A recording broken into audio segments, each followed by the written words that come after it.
estimation by Biuret method. Okay. Now, what is the principle? The peptide bonds of proteins react with cupric ions in alkaline solution to form a blue-violet ion complex. This is so-called Biuret reaction because there is no reagent or Biuret is not used in this reaction, but the reaction is called Biuret reaction. Why? I will call you latter portion of this topic. Okay. Now, each copper ion complexing with 5 or 6 peptide bonds. So, in this reaction or Biuret reaction, what is the principle? Peptide bonds of this protein reacts with cupric ion in alkaline solution and form a blue-violet ion complex. Okay, here tartrate is added as a stabilizer while the iodide is used to prevent the auto reduction of the alkaline copper complex. The color formed is proportional to the protein concentration. So, if the color is more, then the protein concentration will be high and it is measured at 546 nanometer. 546 nanometer. Okay, the reagent, Biuret reagent, it is the copper sulfate which provides the cupric ion, NaOH provides the alkaline medium, potassium iodide is an indicator and the sodium potassium tartrate acts as stabilizer. Standard solution of protein is 5 to 6 gram per dl concentration. Unit is gram per dl. Okay. Now, the assay procedure. Take 3 test tubes, reagent blank, sample and the standard or calibrator. Take the reagent 1 ml in each of the test tube. Okay. Now, add distilled water 20 microliter in reagent blank, add 20 microliter per liter of serum sample to the sample test tube and add 20 microliter of standard to the standard or the calibrated marking test tube. Okay. Now, mix and incubate for 10 minutes in dark. Absorbance is measured at 546 nanometer. Absorbance is measured at 546 nanometer. Okay. Incubation 10 minutes at 37 degrees centigrade in dark. Calculation, same calculation of colorimetric procedure, that is the OD of sample minus OD of blank by OD of standard minus OD of blank into standard concentration is the serum protein concentration. The unit is gram per dl. Okay. Normal level of serum protein is 6.4 to 8.3 gram per dl, but you may find somewhere that is 6 to 8. Okay. Clinical interpretation, hyperproteinemia, increased level of serum protein in blood, which is called hyperproteinemia. It is observed in dehydration, multiple myeloma, chronic liver disease. Hypoproteinemia or decreased level are seen in renal diseases, terminal liver failure. Okay. These are the clinical interpretation. Hyperproteinemia and hypoproteinemia causes. Now, why the test is called Biuret test? Because there is no Biuret reagent is used. Because the Biuret also gives the same type of reaction with this cupric ion. Biuret produce same type of reaction, means this is the Biuret. 2 urea combines at 180 degrees centigrade and forms the Biuret structure. Look at the structure, there is similarity of peptide bond like structure CONH. Okay. So, it acts similarly. In case of protein Biuret test, cupric ion combines with, here it combines with 4 peptide bonds. Okay. This is the Biuret reaction of protein. And in case of Biuret, which again combines with cupric ion. Similarly with the protein, how the protein combines with the cupric ion. So this is called and produce the violet color structure. This is 2-urea, there is condensation and produce this biuret. It produce copper complex with cupric ion and produce the violet color. For this similarity, this test is called biuret test. There is no link with biuret itself, no reagent or substrate is used, but due to the reaction similarity with the cupric ion, this is called biuret test. Okay. So again the principal portion, the peptide bond of protein reacts with cupric ion in alkaline solution to form a blue violet ion complex, and this is this produce a blue violet ion complex, and the color is produced is proportional to the protein concentration and measured at 546 nanometer. It is the principle. Here tartrate used as stabilizer and the iodide used to prevent the auto reduction of this alkaline copper complex. These are the reagent: copper sulfate, NaOH, Ki, potassium, sodium potassium tartrate, and standard solution is 5 to 6 gram per dl. Okay, this is the assay procedure. In 1000 ml, 1000 microliter of reagent, there is 20 microliter of sample or blank or standard. Incubation 10 minutes, measured at 546 nanometer. Okay, this is the biuret test, serum protein estimation by biuret method. Okay, প্রথম থেকে দেখি। আচ্ছা, তার আগে আমরা এখানে আচ্ছা প্রসিডিওরটা বলো।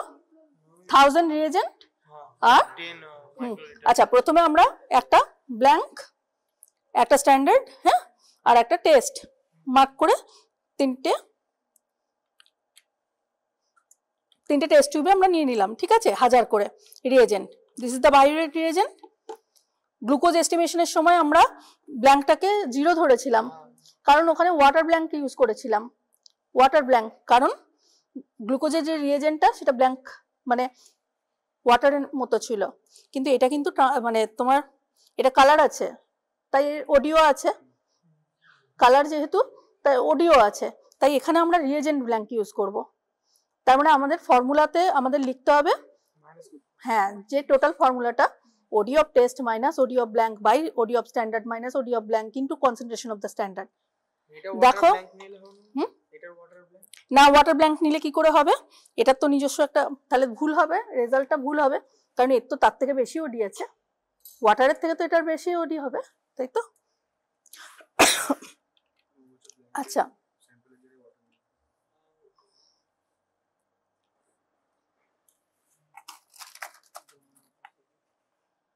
আচ্ছা আমরা তাহলে ব্ল্যাঙ্কে কি দেবো, ডিস্টিল ওয়াটার দেবো, তাই তো। এটা 10 ফিক্সড পিপেট, তাহলে আমরা কতবার, দুবার তুলবো, তাই তো, দুবার তুলবো। 10 এর ফিক্সড,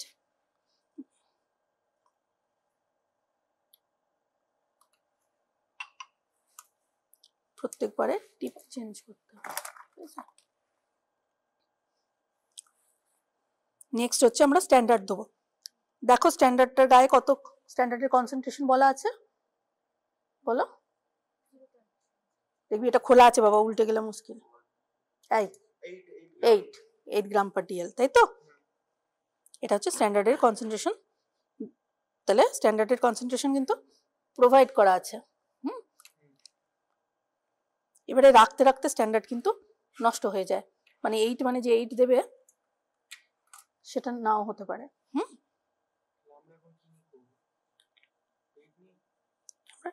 হ্যাঁ, আমরা স্ট্যান্ডার্ডের আমরা ওডি গুলোকে টুকবো, ওডির থেকে ক্যালকুলেশন করব, স্ট্যান্ডার্ডের কনসেন্ট্রেশন 8 গ্রাম পার ডিএল ধরে করব। ঠিক আছে, আপাতত আজকের দিনে এটাই। আচ্ছা এবার আমরা আবার টিপ পাল্টে এই নিজেরা না জল নিয়ে স্যাম্পেল তোলা। দেখো আমি আলতো করে টিপছি, জোরে জোরে দিয়ে টিপলে বেশি উঠেবে। হ্যাঁ, এটা আলতো করে জাস্ট টিপছি, এবারে ঢুকিয়ে দিয়ে এটাকে, টিপটাই খারাপ হচ্ছে,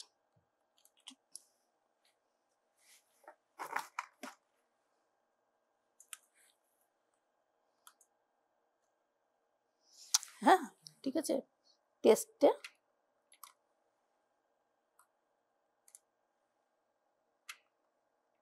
ঠিক আছে, এটাকে টিপে দিলে এটা বেরিয়ে যাবে। হাতে করেও ছাড়ানো যায়। আবার এটা সিরাম, হ্যাঁ এইটা সিরাম, সিরামটা না, ভুল, সিরামটা, সরি এইটা সিরামটা ছিল, দাঁড়াও এটাকে আবার চেঞ্জ করতে হবে।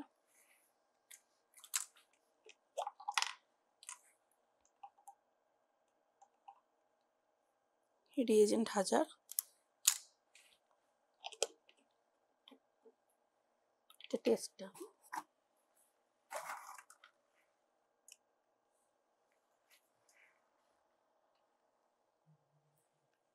Total protein serum.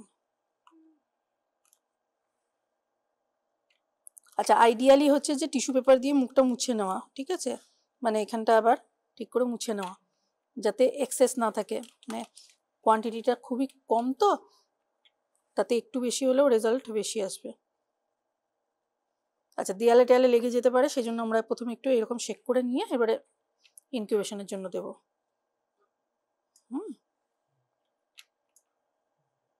ঠিক আছে। এই সুদিতি, এই এটাই তো সিরামটা নাকি? হ্যাঁ হ্যাঁ, এস লেখা আছে। আচ্ছা, এটা টাইমটা দেখে রাখো তো। কটা? 40, ঠিক আছে। আচ্ছা, এবারে আমরা মেশিনে আসি। এটা হচ্ছে ডিস্টিল ওয়াটার।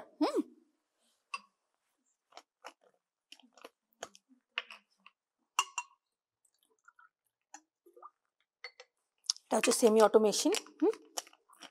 দেখো এখান থেকে যে পাইপটা গেছে কন্টেনারটা, এখান থেকে ড্রেনেজ, হ্যাঁ ড্রেনেজ সিস্টেমটা ওখানে, তো ওটারও ভ্যালু আছে।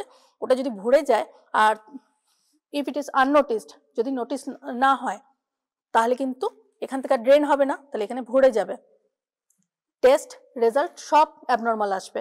So you should notice this container and empty it time to time. Okay, নাও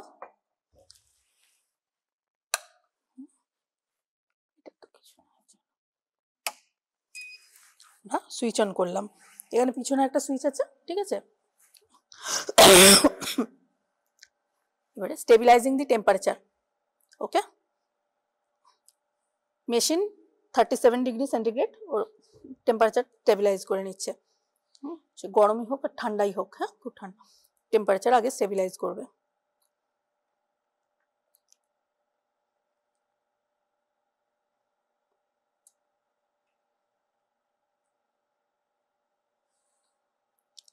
ঠিক আছে, এবারে দেখো এখানে 1 নম্বরে হচ্ছে টেস্ট, 2 নম্বরে রিপোর্ট, তুমি যদি পুরোনো রিপোর্ট কিছু দেখতে চাও। 3rd system setting, 4th power of. So we have to perform the test, so just type the 1. Now there are various tests, we need this total protein. Okay, so now go to the total protein. There are there are another 1900 glucose আছে, ঠিক আছে। এবার দেখো এটাও একটা protein. আচ্ছা, কালকে এটাতেই দেখিয়েছিলাম, আজকে তোমাদেরও এটাতেই দেখাচ্ছি, ঠিক আছে। দেখো প্রোটিন, হ্যাঁ এটা প্রোগ্রামিং করা যায়, যে কোনো যে টেস্টটা তুমি পারফর্ম করবে সেটা প্রোগ্রামিং করা যায়। এখানে দেখো প্রোটিন, এটা এন্ড পয়েন্ট আছে, মানে we have to perform the test and incubate, there is incubation period, so the test is completed, then we measure the OD. So end point, not the kinetic. In case of creatinine, we kinetic Jaffe method, so this is the kinetic process. It is end point assay. Okay, unit is gram per dl, temperature 37 degrees centigrade, nanometer 546. Okay, this is the factor. Okay, now 400 is the amount of liquid it aspirate. Okay, এখানে দিলে কতটা aspirate করবে liquid, এখানে আমরা 1000 করেছি, তো মানে এই অ্যামাউন্টের থেকে আমাদের এখানে বেশি থাকতে হবে, কারণ নাহলে কি করবে, এয়ার অ্যাসপিরেট করে নেবে। ঠিক আছে, এবারে দেখো পরের লাইনে এখানে হচ্ছে প্রোটিনের নর্মাল রেঞ্জটা দেওয়া আছে 8, আপার লেভেলটা 8, লোয়ার লেভেলটা 6। This is according to this kit literature. Okay, এটা ভ্যারি করতে পারে, তবে আকাশ পাতাল ভ্যারি করবে না, মানে 6 থেকে 8টা কখনোই 10 থেকে 15 হবে না। অন্য কিট লিটারেচারে হয়তো তুমি 6.4 থেকে 8.3 এরকম পেতে পারো, 6.8 to 8.3 পেতে পারো, কিন্তু প্রোটিনের রেঞ্জটাতেই থাকবে। তো কিট লিটারেচার অনুযায়ী এটা ভ্যারি করবে।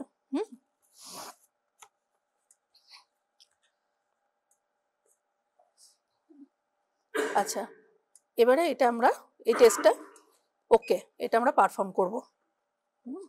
আবার মেশিন টেম্পারেচারকে স্টেবিলাইজ করছে, এবারে বলছে অ্যাসপিরেট প্লিজ। দেখো প্রথমে কি বলছে, ওয়াটার ব্ল্যাঙ্কটা 0 করা আছে, তো আমরা প্রথমে ওয়াটারটাকে দিয়ে দেখি এটা এর ওডিটা কত আছে। এটা দেব, এখানটা টিপবো, ঠিক আছে। ঠিক আছে, অ্যাসপিরেট করছে, দেখো ওয়াটারের কিন্তু অ্যাবজর্বেন্সি এখানে আছে 0.003। তো আমাদের ওয়াটারের অ্যাবজর্বেন্সিটা দরকার নেই, আমরা রিয়েজেন্ট ব্ল্যাঙ্কটা দেখবো। 10 মিনিট হলে তখন আমরা দেখবো, ঠিক আছে।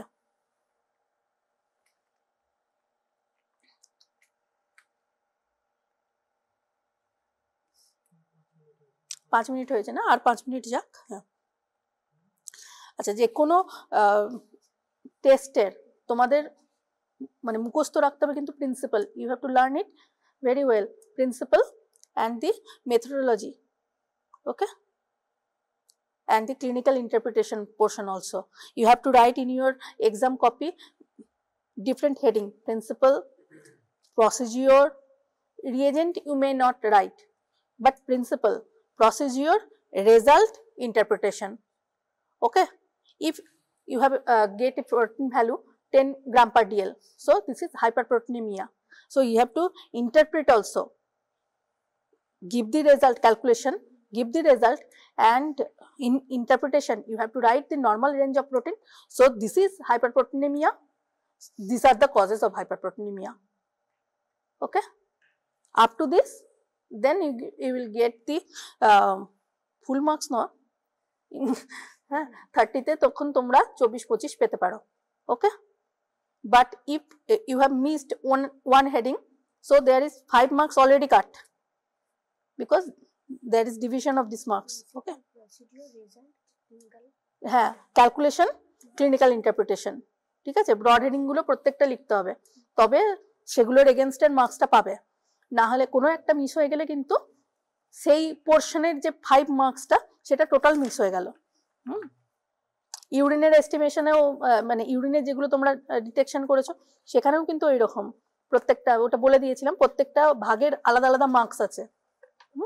খুব ভালো লিখলে প্রিন্সিপালটা, কিন্তু ইন্টারপ্রিটেশন লিখলে না, সেক্ষেত্রে কিন্তু 5 মার্কস ওখানে চলে গেল। এবারে বাকি তোমার ক্যালকুলেট হবে 25-এর মধ্যে তুমি কত পাচ্ছ।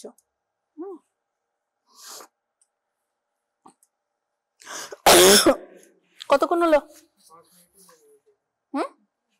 হাই 7, মানে লাস্ট কমপ্লিট করার সময় থেকে, তাই তো 50-এ, ঠিক আছে।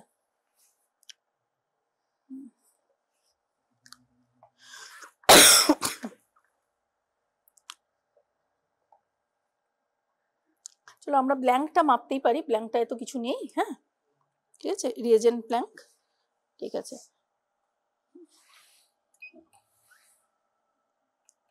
এটা হচ্ছে রিয়েজেন্টটার যে ওডিটা সেটা দেবে। এটাই তোমাদের কাছে, এটাই তোমাদের ব্ল্যাঙ্ক এখন। হ্যাঁ, ব্ল্যাঙ্কের ওডি লেখো 0.077, ঠিক আছে, এটা হচ্ছে ব্ল্যাঙ্কের ওডি।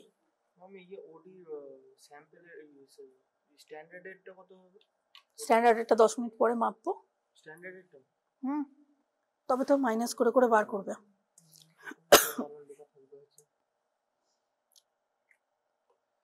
পরীক্ষার সময় হয়তো তোমাদের মানে হয় ব্ল্যাঙ্ক 0 করে দেওয়া হলো, কিংবা তোমাদের স্ট্যান্ডার্ডের কনসেন্ট্রেশনটা বলে দেওয়া হলো, অথবা স্ট্যান্ডার্ডের ওডিটাও বলে দেওয়া হলো, যে কোনো একটা করতে হলো, কিংবা দুটোই হয়তো করতে হলো, মাইনাস করে ক্যালকুলেট করে বার করতে হলো। ঠিক আছে, এবারে enter to test the sample, আমরা স্যাম্পল টেস্ট করব। ঠিক আছে, টেস্ট স্যাম্পল, ওকে। আমরা স্ট্যান্ডার্ডটাকেও স্যাম্পলের মতোই মানে এতে অ্যাসপিরেট করব, যে দেখবো যে স্ট্যান্ডার্ডের ওটিটা কত আসছে। আর কতক্ষণ বাকি আছে বল? 2 মিনিট, চলো 2 মিনিট থাকুক।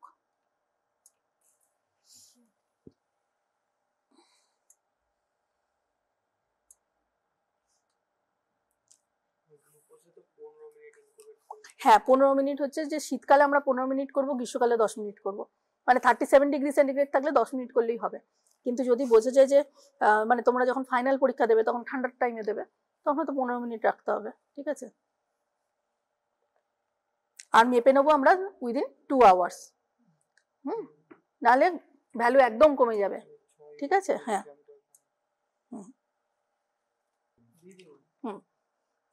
আমরা প্রথমে স্ট্যান্ডার্ডটাকে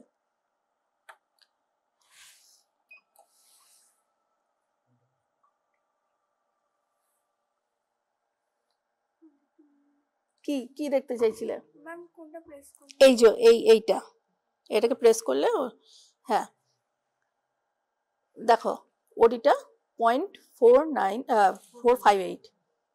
আচ্ছা এখানে এরা কনসেন্ট্রেশনটা বার করে দিয়েছে। হ্যাঁ হ্যাঁ 8.7, কিন্তু তোমরা 8 ধরে ক্যালকুলেশনটা করবে। ঠিক আছে, 8 ধরে ক্যালকুলেশন করবে। তাহলে হ্যাঁ ওডিটা হলো, ঠিক আছে 0.458। ঠিক আছে, এরপরে আমরা টেস্টেরটা দিচ্ছি। হ্যাঁ সেমি অটো এ ডাইরেক্ট তোমার ক্যালকুলেট করে কনসেন্ট্রেশনটাও দিতে পারে। ঠিক আছে, কিন্তু তোমরা তো এটা দেখে বসাবে না, এটা হচ্ছে যে টেস্ট করছো, রিপোর্ট লিখছো, তখনের ইজির জন্য তোমাদের কি করতে হবে, ওডি থেকে ক্যালকুলেট করতে হবে। তাহলে তুমি ওডিটা লিখলে,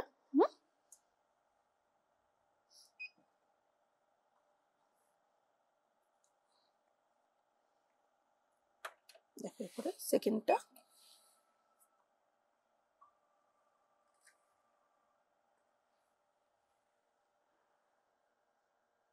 আচ্ছা দেখো এখানে ওডি কিন্তু এটা অনেকটাই হালকাও ছিল, কালারটা তোমরা দেখেছিলে তো, এটা আর হ্যাঁ স্ট্যান্ডার্ডেরটা যতটা ডিপ কালার ছিল এটা কিন্তু তার চেয়ে অনেক হালকা ছিল। তো ওডি এসছে 0.246, এতে ওরা কিন্তু কনসেন্ট্রেশনটা দিয়ে দিয়েছে 4.7, কিন্তু এটা তোমরা দেখো না, তোমরা এই ওডিটা লেখো। বলো OD of test 246 minus OD of blank by OD of 458। আরেকবার এতটা কম, এতটা ডিফারেন্স কেন দেবে? আচ্ছা 8 দিয়ে গুণ করেছো না, আচ্ছা 8 দিয়ে গুণ করার জন্য এটা। হ্যাঁ ঠিক আছে, 8.7 হ্যাঁ আচ্ছা ঠিক আছে। তোমাদের কিন্তু কত ভ্যালু আসছে, ঠিক আসছে কিনা এটা ম্যাটার নয়, তোমরা পরপর স্টেপগুলো করছো কিনা, ক্যালকুলেশনটা এইভাবেই করছো কিনা, স্ট্যান্ডার্ডের কনসেন্ট্রেশন দিয়ে গুণ করছো কিনা, প্রসেসটা ঠিক আছে কিনা, স্টেপগুলো ঠিক আছে কিনা, কিভাবে করেছো তার উপরে মার্কস হবে। হ্যাঁ যে অ্যাকচুয়ালি ধরো আমরা করে রেখে দিলাম দিয়ে, আচ্ছা এবারে ব্যাক করব, মেশিনকে ধরো আমি ব্যাক করব, তো হ্যাঁ এসকেপ, আবার এসকেপ, দেখো ফিরে যাচ্ছে। ঠিক আছে, এসকেপ, ঠিক আছে।